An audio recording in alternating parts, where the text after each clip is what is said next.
It was a chilly autumn afternoon in Oxford, the kind that carries a whisper of smoke in the wind and a weight of centuries in its silence. Inside the Sheldonian Theatre, a cathedral of intellect and legacy, over 500 students, professors, and dignitaries had gathered beneath the grand dome. The stained glass windows shimmered with filtered light, casting reverent hues on a sea of attentive faces. At the heart of this gathering sat an unlikely guest, President David Kalum of Burkina Faso, a former revolutionary-turned-statesman, whose quiet presence had already stirred an air of both curiosity and skepticism among the ivy-clad ranks of academia. The occasion was billed as a global reflection symposium, yet what unfolded felt anything but reflective. Stepping onto the dais was Professor Richard Elmsford, a tall, silver-haired historian draped in the confidence of tenure and tradition. He adjusted his spectacles with a theatrical pause and gazed across the audience, like a judge surveying a courtroom. Then, with a voice sharpened by decades behind lecterns and podiums, he delivered the sentence that would fracture the hall's composure. For all its romanticism and resilience, Africa has offered little to the edifice of modern civilization, he declared, his tone balanced between arrogance and ignorance. No significant philosophies, no architecture to rival the Gothic or Greco-Roman, no enduring legal systems, no Renaissance, no Enlightenment. A continent that waited for the world to arrive and still struggles to catch up. A suffocating hush fell over the hall. Pens froze mid-sentence. Several students glanced toward the exit, unsure whether to walk out or wait for someone else to challenge what they had just heard. The breath of the room felt pulled into a vacuum, and at its center, sitting in the front row, President Kalum did not move. Not a blink, not a frown. Just a slight, deliberate lowering of his eyes. And in that moment, something shifted, not in anger, but in ancient, watchful resolve. Elmsford, mistaking the silence for compliance, pressed on, waving a hand as if brushing aside centuries of pain. While Europe sculpted cathedrals, Africa carved masks. While Athens debated ethics, Africa sang folk tales. This is not condemnation. It is a call to truth, to accept the weight of history with humility, not defiance. A murmur began to swell, not loud, but dense with unease. Some students glanced toward Kalum again. His hands remained clasped. His posture was straight. His face bore neither contempt nor surprise. Only the quiet patience of a man who had heard this story told 1,000 different ways, in boardrooms, in embassies, in textbooks, always dressed as objectivity, always rotting from within. When Elmsford concluded, there was no applause. Only the scratching of a few pens, the shifting of chairs, and then the sound of something unexpected, the creak of a wooden chair as President Kalum slowly stood. He did not walk to the podium. He did not wait for permission. He turned slightly toward the professor, then to the audience, and let his eyes meet theirs, one by one, with the calm of a man preparing to speak not to insult, but to memory, to justice, to the dignity of his dead and the clarity of history long denied. And when he finally opened his mouth to speak, it was not with fury. It was with precision, with poise, and with the quiet power of truth long silenced and now, at last, awakened. For a long, breathless moment, the room stood in suspension. President David Kalum remained still, his eyes scanning the faces before him. Young scholars with notebooks half-filled, professors clenching pens like swords, diplomats whispering behind cupped hands. Behind him, the tapestries of European conquest loomed proudly from the stone walls, bearing coats of arms and Latin mottos that had never made room for the blood or breath of his continent. Then he walked, not toward the podium, but toward the center of the stage. No script, no lectern, no barrier. His voice, when it came, was not raised, but it carried, rich, deliberate, with the cadence of rain falling on iron roofs, the quiet gravity of a drumbeat that precedes a storm. "You speak of Africa," he began, "as if it were a canvas you have studied from afar. But you forget, I am not your subject. I am not your symbol. I am a witness." A stir ran through the room. Cameras clicked into position. Elmsford folded his arms, his expression a mixture of academic irritation and faint disbelief, as though the guest he had dismissed as ceremonial had suddenly become the voice of the tribunal. "You spoke of cathedrals and codes," Colum continued, stepping closer to the edge of the stage, "as though beauty can only be sculpted in stone, as though justice is born only in scrolls penned in Latin. But where were your cathedrals?" His voice deepened. "When my ancestors built cities of earth and mathematics in Timbuktu, traded gold and manuscripts with scholars across the desert while Europe was still clawing through its own darkness." Now the room shifted. Students leaned forward. A few scribbled frantically, but most simply watched, transfixed, as if history itself had stepped out of the shadows and spoken its name aloud. "You say we have no enlightenment," he said, now turning to face Elmsford directly. "No Socrates, no Locke, no Rousseau. But tell me, what do you call a mother who teaches her child not to kneel before the gun of the colonizer? What do you call a griot who holds the lineage of a people in his memory when all the books are burned? What do you call resistance that survives in song, in silence, in the bones of the enslaved who still prayed in their own tongue beneath the whip?" He paused. And in that pause, the room breathed, or rather, dared to. "You look at our suffering and call it a lack of contribution," he said, softer now. "But you cannot steal a continent and then ask why its gifts are late to your table. You cannot silence a voice for 500 years and then wonder why it has only now begun to sing." A pin could have fallen and shattered the spell, but nothing did.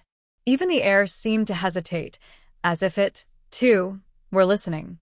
"We do not come here to beg for place," Colum said, voice rising not in anger, but in moral clarity, in the tone of one who has seen too much to waste fury on the smallness of insult.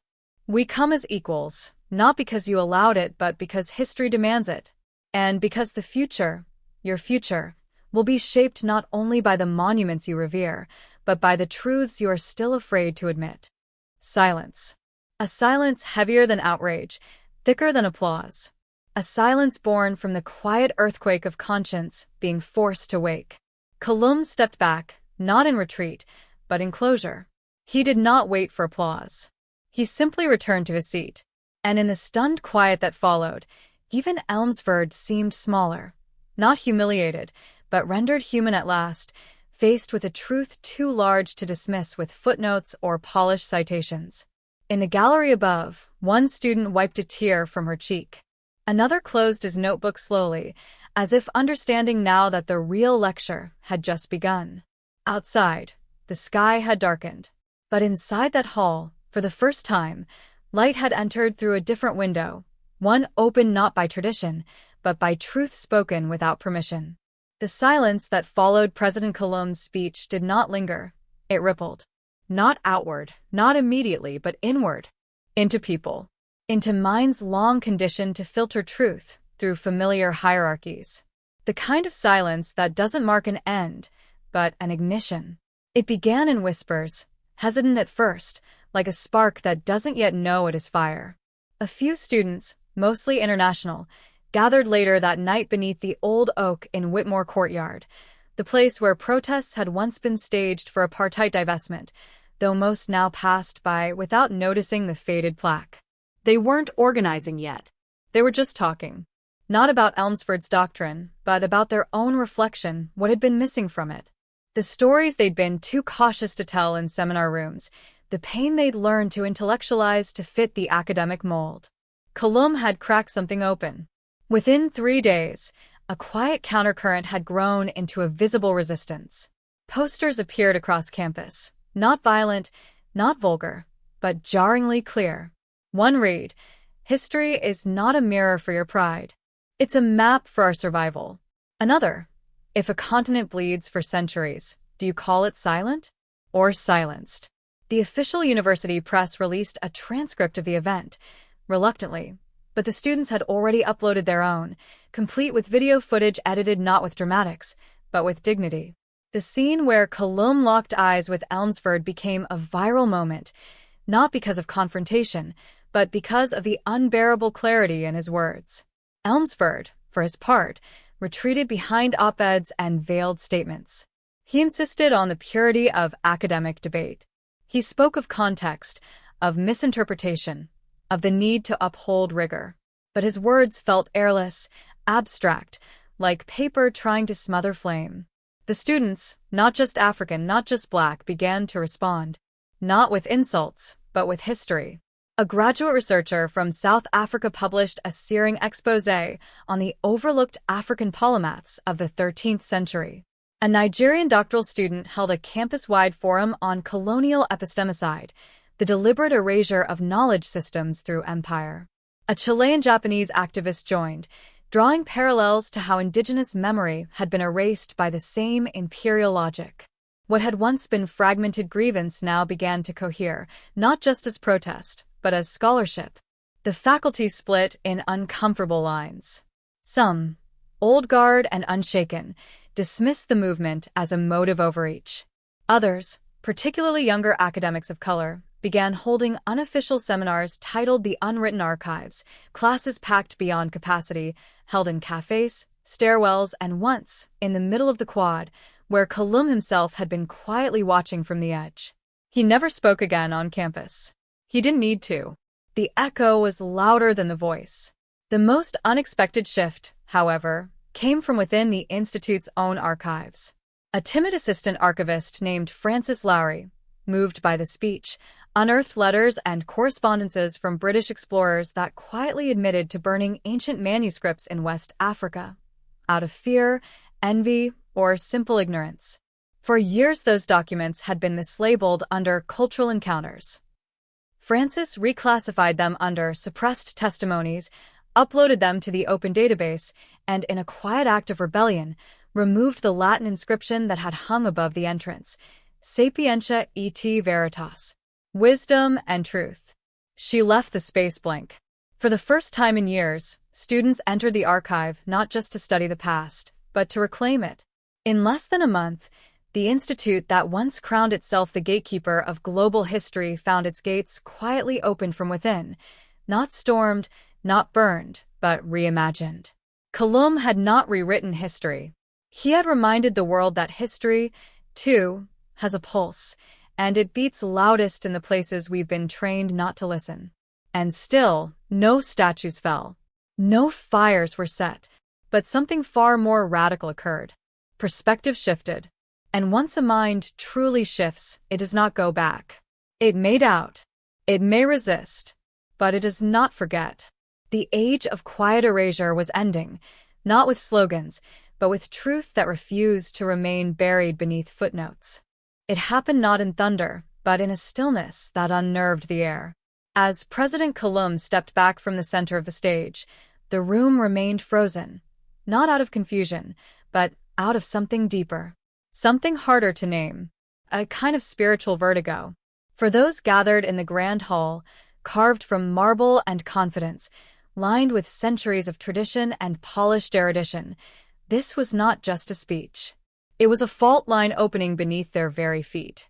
The applause didn't come right away. Some hands trembled mid-motion, uncertain whether clapping would honor or betray what had just unfolded. A few students began first, scattered, soft, like drops of rain finding each other. Then came a standing ovation from the back rows. It was the international students, mostly, those who had long practiced the habit of respect in the face of ancestral echoes. Then the rest followed. Not all, but enough to make the silence that remained feel like a choice. At the front, Elmsford sat frozen. His face betrayed nothing, and yet that nothing said everything. The man who had once dominated stages with ironic wit and controlled authority now looked smaller, as if he'd stepped off the page of history only to find it was not his to write alone. His notes lay untouched. The glass of water beside him had not moved, but something in his jaw had clenched tighter than necessary, as if holding back not words but disbelief. Beside him, Professor Darragon, herself once a student of Elmsford, turned not to her mentor, but to Kalum. She didn't speak. She only nodded, and in that small gesture, a quiet rebellion took shape, not shouted, not tweeted, but planted. The press, clustered near the back, looked up from their recorders in something close to awe. Their coverage had been planned, a minor headline, a diplomatic footnote. But now their pens were frantic, catching words that had not just challenged Europe's legacy, but had unstitched it thread by careful thread.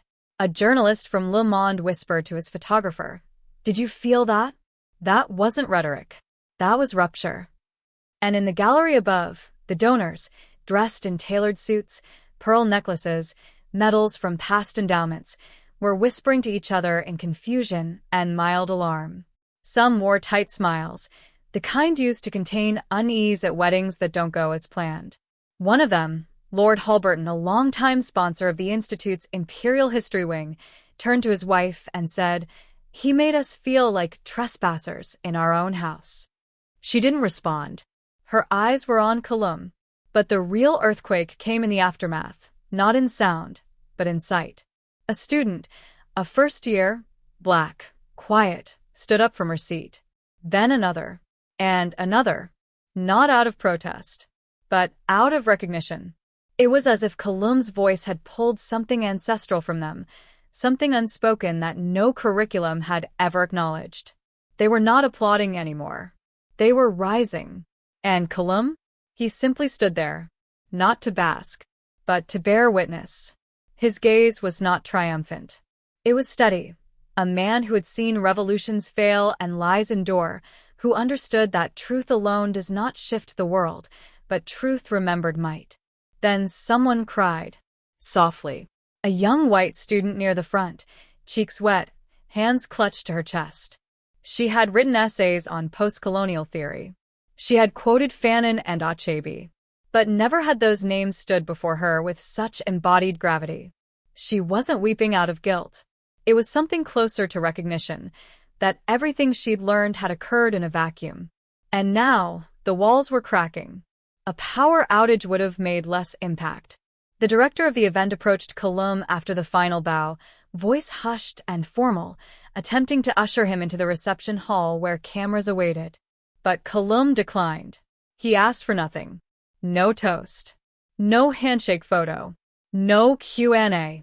He simply nodded to the student volunteers, shook the hand of the custodian waiting near the door, and exited through the side, into the twilight air where no title was needed. Inside, the crowd remained, as if leaving would break the spell. They were not ready to return to regular time. Something sacred had occurred in that room, though no priest had declared it so. History had not been rewritten that evening, but it had been re-witnessed, and the hall would never sound the same again. The silence before the final words was not empty. It was the kind of silence that holds its breath, tense, vibrating, full of history clawing at the edges of the present. President Colombes stood at the edge of the podium, not looking at his notes, not searching for applause. His eyes drifted upward, as though scanning a horizon only he could see, one forged not in theories, but in survival. His voice, when it returned, was lower now, slower, as if each word had been carved from bone. I was 12 when I first saw a white man enter my village. He did not come with guns. He came with books, and yet the violence was the same. A wave passed through the audience, a murmured disbelief, a shifting of spines in stiff academic chairs. But Colombes didn't pause. He was no longer speaking for reaction. He was invoking something older than diplomacy, more intimate than politics. He taught me how to read, but not my language. He taught me the word civilize, but only in reference to himself. He told me stories about kings and gods who all looked like him, while the stories of my ancestors were labeled myths, fit only for footnotes. Elmsford's jaw tightened again. His pen was still. The director, standing near the rear curtain, subtly gestured to his staff, a silent signal to cut the live stream if necessary. But no one moved. The room was under a spell, and even the technology dared not break it. Colombes took a breath, one that felt as heavy as a continent, and placed his hand on the podium. It trembled slightly, not from fear, but from weight. The weight of carrying a century's silence into a room that had thrived on erasure. You ask me for gratitude. The words rang like a verdict. You want me to thank the institutions that taught me how to dress, how to speak, how to sit still while my people were rewritten into shadows. But I did not come here for gratitude. I came here to return the gaze. A gasp rippled across the front row. Not loud, but unmistakable. The kind of sound that escapes when something long buried is unearthed too quickly. Kalum's tone didn't rise. It fell, deeper, quieter, more devastating. You celebrate progress, but only the kind that obeys. You quote Mandela, but forget Steve Biko. You build museums for the bones you stole, but none for the mothers who wept over empty cradles. The projection screen behind him, meant to display academic slides, now seemed absurdly blank. The spotlight on his face cast a shadow on the floor shaped like a question mark. And so I say this, you do not get to name my dignity. You do not get to curate my wounds into lessons for your enlightenment.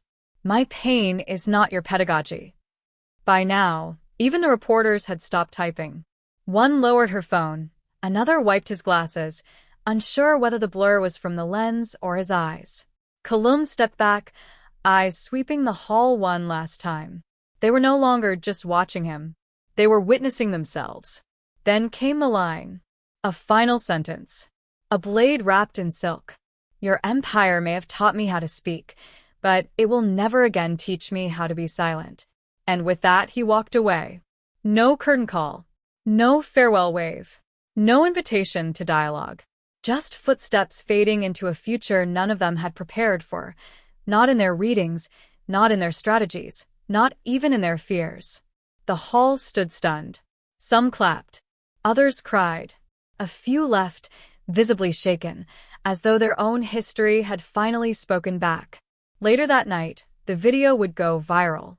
Not because it was political, not because it was controversial, but because it had shattered something sacred and rotten at the same time. And from those shards, a question emerged, one that would haunt institutions, rewrite syllabi, and burn behind eyelids in midnight hours.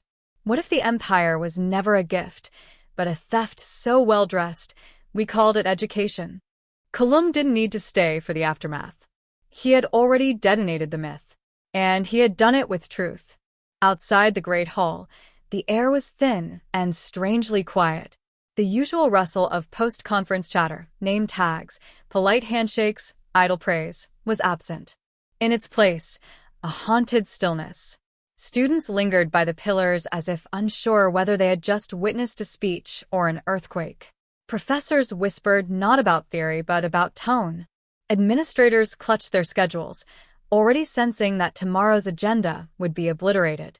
Inside, Dean Elmsford remained seated long after President Kalum had exited. His face, once taut with control, had softened, but not in surrender. It was the face of a man who had just been outlived by a truth he didn't see coming. One of his aides approached, nervously bending down to whisper, Do we respond? Elmsford didn't answer. He didn't have the language yet. No one did. The press corps was already outside, their cameras now pointed not at Kalum, who had disappeared without fanfare, but at each other. They huddled like survivors of a shipwreck, trying to determine what to call the storm that had just swept through. Some chose revolutionary, others inflammatory. A few, braver than most, called it necessary. At a small corner cafe across from the university gate, a cluster of students sat in stunned silence. One of them, Ida, a Congolese-American sophomore who had always sat in the back of the lecture halls, stared into her untouched coffee, tears sliding silently down her cheek. No one asked why. They all knew. For the first time in their lives, someone had said out loud what they had buried in essays, masked in coded language, diluted in academic restraint. Back in the media room, university PR staff were scrambling, drafting statements, rewriting apologies, canceling interviews. The event that was meant to be a celebration of international cooperation had turned into a reckoning. There were calls from the alumni board. A donor had threatened to pull funding. A prestigious academic journal released a carefully worded condemnation, but even that was met with backlash. The internet had already chosen its side. Clips of Kalum's final words, "You do not get to name my dignity," flooded every major platform. Within hours, hashtags surged. Hashtag return the gaze. Hashtag empire unspoken. Hashtag Colum effect. But it wasn't just digital noise. Something had shifted in the cultural marrow. Students began organizing impromptu teach-ins. Professors canceled classes to hold open forums. A group of young African scholars launched a petition demanding the university audit its colonial-era endowments. The institution was no longer in control of its own narrative. In the shadows of all this, Colum had already left the country. No press statement. No follow-up interview. Just a final tweet before boarding his plane. Truth doesn't ask for applause. It only asks to be unchained. The timing could not have been more symbolic. As he flew over the Atlantic, universities across Europe and North America began issuing urgent statements of reflection, promising to re-examine curricula, to elevate marginalized voices, to listen more deeply. Some meant it. Most didn't. But none could ignore that the conversation had changed forever. Meanwhile, back at the university, Dean Elmsford found himself walking alone through the echoing halls. The banners celebrating International Inclusion Week looked foolish now. Stage props in a drama too real to be contained. He paused in front of a bronze plaque, one dedicated to a 19th-century benefactor known for his civilizing missions in Africa. He stared at it for a long time, and for the first time in his career, he didn't have a defense. Outside, it began to rain.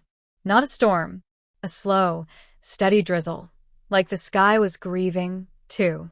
And in dorm rooms, in faculty lounges, in cafes and back offices, a new question took root. One that wouldn't go away with time or press releases. What if the institution we built wasn't broken, but was working exactly as it was designed to? No one had the answer yet, but they had finally begun to ask.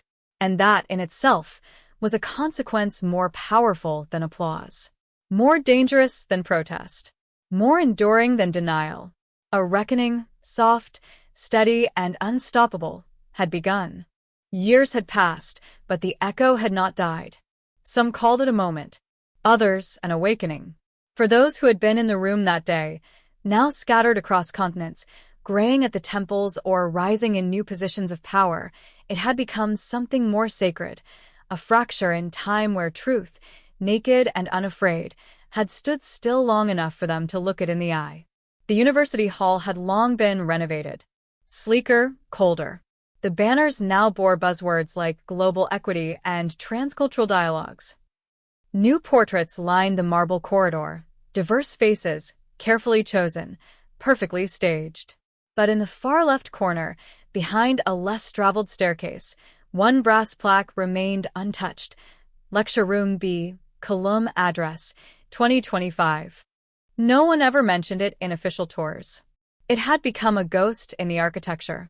Ida, now Dr. Ida Tembo, stood quietly in front of it. She had returned not for ceremony, but for something quieter, a pilgrimage, maybe. She was in town to give a lecture at a conference themed decolonizing thought. The irony hadn't escaped her, but she'd come anyway. Her fingers brushed the edge of the plaque. Cold metal, unyielding, just like the silence that had preceded Colum's voice that day. She remembered it like yesterday, the gasp when he dropped his papers, the thunder in his voice, the way he looked directly into Elmsford's eyes, not with rage, but with a calm older than any institution in that room. It wasn't just a speech. It was scripture for the silenced. And she had carried it with her into every room, every classroom, every committee where she sat afterward. Down the hall, a group of young students walked past, laughing, distracted, unaware. One of them glanced at her, then at the plaque, puzzled. "Who's Colum?" he asked. Ida turned. She didn't correct him. She didn't give him the biography or the footnotes. Instead, she smiled slowly, quietly, and said, "He was the day the room remembered how to breathe." The student blinked, unsure whether it was poetry or code. Maybe both. Later that night, at the conference, Ida stood on a new stage. The room was packed, faculty from across the world, UN observers, young activists. Her name was introduced with acclaim, credentials that spanned oceans and disciplines. But when she approached the podium, She carried no slides, no graphs, only memory. She paused, looked into the crowd, and then said, in a voice steadier than it had ever been, "I don't stand here because of the degrees on my wall. I stand here because once a man named Kalum refused to make himself small for the comfort of the educated." Silence. Then breath. Then the kind of applause that didn't just erupt, it unfurled. Later, in a quiet corner of the after-event dinner, a young journalist approached her with trembling hands. She hadn't even been born when the Kalum address happened. She had only seen fragments online, heard myths passed between professors.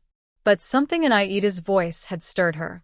"Do you think he knew?" she asked softly. "That what he said would still matter?" Ida looked out the window. The moon was high, but not lonely. It watched over a world slightly less blind than it had been. "I think," Ida whispered, "he didn't care whether it would matter.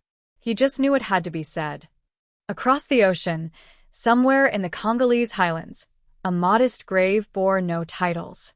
Just a name, carved into weathered stone. Wildflowers grew freely around it, unbothered by human politics. Villagers sometimes left handwritten notes there, small tokens of gratitude for a man who had once returned dignity to the soil that raised him. And beneath that earth, or perhaps far above it, Kalum rested. Not in peace, but in permanence.